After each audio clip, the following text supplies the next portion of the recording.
bahwasannya pelantikan wali kota dan wakil wali kota terpilih di Batam batal.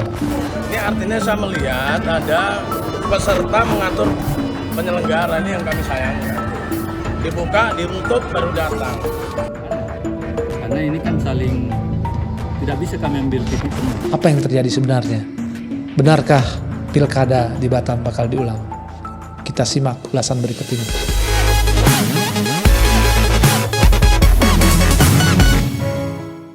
Oke guys, kali ini kita akan membahas batalnya pelantikan wali kota dan wakil wali kota Batam periode 2025-2030. Nah, mestinya ini pelantikan kan di tanggal 10 Februari 2025. Tapi ditunda ya, menjelang hasil dari sengketa pilkada di Mahkamah Konstitusi. Jadi guys, pada tanggal 20 Januari 2025 lalu, Ketua Komisi Pemilihan Umum Kota Batam mengungkapkan bahwa pelantikan wali kota dan wakil wali kota Batam tidak akan dilaksanakan pada 10 Februari mendatang.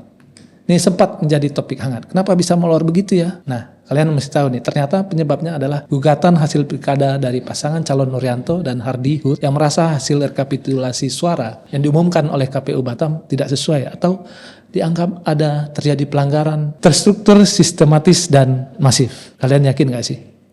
Jadi pasangan ini menggugat kemenangan Amsakar dan Lee Claudia yang ditetapkan KPU sebagai pemenang sebelumnya. Nah guys, saat ini proses gugatan masih berlangsung di Mahkamah Konstitusi. Baru saja digelar sidang kedua, di mana pemohon dalam hal ini Nuryanto dan Hardy menyampaikan pokok perkara mereka. Dan KPU Batam sebagai termohon sudah memberikan jawabannya.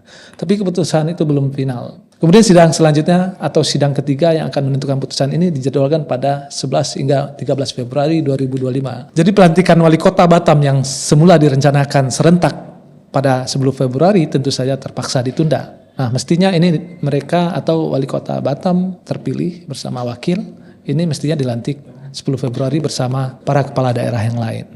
Jadi KPU mengungkapkan bahwa kemungkinan besar pelantikan baru bisa dilaksanakan pada Maret setelah Mahkamah Konstitusi mengeluarkan putusan final. Itu pun kalau nantinya pasangan Nuryanto atau gugatan dari Nuryanto Hardy ditolak oleh atau dinyatakan kalah oleh Mahkamah Konstitusi. Nah, hal ini juga guys yang membuka potensi penundaan pelantikan di daerah lain yang sedang mengalami sengketa pilkada dan belum selesai prosesnya di Mahkamah Konstitusi.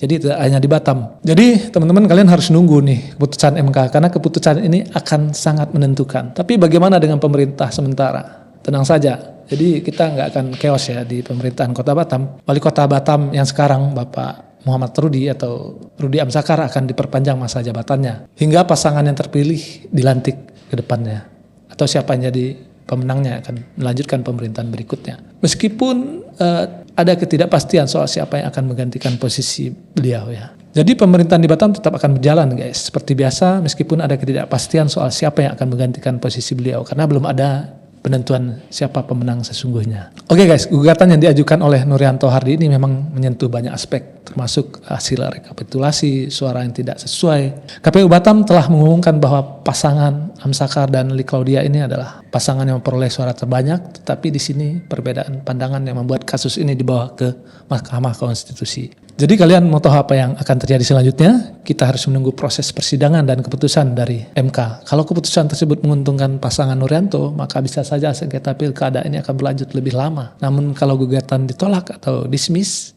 yang berarti proses ini akan selesai. Nah ini dia guys, penundaan pelantikan kepala daerah ini tentu akan jadi banyak perhatian para pihak. Kita semua pasti berharap ada penyelesaian yang cepat, adil, supaya pemerintahan bisa berjalan dengan lancar. Kalau kamu ingin mengikuti perkembangan lebih lanjut soal Pilkada Batam, tetap pantengin ya berita-berita terbaru dari Batam News tentunya. Terima kasih sudah menonton podcast kali ini. Semoga informasi ini bermanfaat dan menambah wawasan kalian. Sampai jumpa di episode selanjutnya. Jangan lupa follow, like, dan share. Salam hangat dan semoga hari-harimu penuh semangat.